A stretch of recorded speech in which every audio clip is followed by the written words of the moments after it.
In this quick tutorial, I'll show you how to add page numbers in Microsoft Word.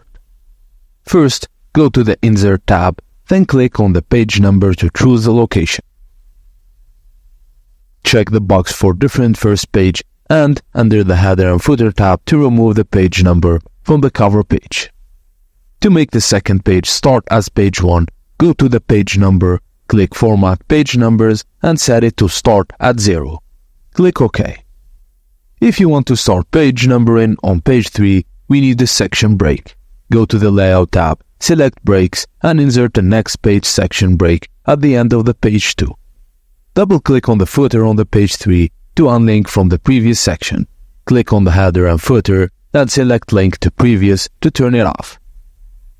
Now, go to the page number and insert the desired numbering for section 2. You can customize it as needed. And that's it, guys. Thank you for watching, and please don't forget to like and subscribe for more.